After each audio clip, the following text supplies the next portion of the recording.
छठ परबिया महान होला जी।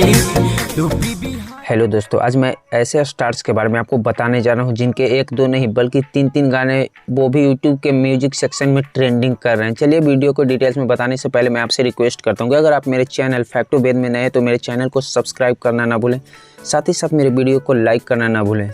दोस्तों, मैं आपको बता दूं कि भोजपुरी की hit machine trending star global star Khesari Lal Yadav ji का वो भी एक दो नहीं बल्कि तीन तीन गाने ट्रेंडिंग में चल रहे हैं। चलिए मैं आपको बताता हूं कौन कौन से गाने ट्रेंडिंग में चल रहे हैं। फर्स्ट में इनके दो छठ के गाने हैं, वो भी एक ही चैनल सारेगामा हम भोजपुरी से। फर्स्ट में गाने का इनका नाम है, जो पहला छठ गीत आया था नारियल, जो कि एक नंबर पे ट्रेंडिंग कर रहा है।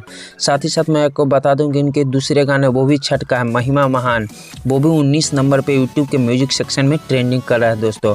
और तीसरे गाने हैं जो कि भोजपुरी से बंगाली वेस्ट गाना है, बंधु 3 दिन, वो भी 23 नंबर पे म्यूजिक सेक्शन में ट्रेंडिंग कर रहा है। तो दोस्तों, मैं आपको बता दूं कि इतनी पावर तो सिर्फ हमारे हिट मशीन खेसारी भैया में भी हो सकती है ये दोस्तों, क्योंकि तीन तीन गाने वो भी यूट्यूब के म्यूजिक सेक्शन में ट्रेंडिंग में, कुछ लोगों के लिए ये तो सपना ही बन के रह जाएगा दोस्तों। तो फिर से मैं आपको रिक्वेस्ट करता हूं कि जितने भी खेसारी फैंस हैं इस वीडियो को ज़्यादा से ज़्यादा शेयर कीजिए और खेसारी भैया के जितने भी छठ के गाने हैं उनको और फिर से ट्रेंडिंग में लाने की कोशिश कीजिए। तब तक के लिए गुड बाय, जय हिंद, जय भारत।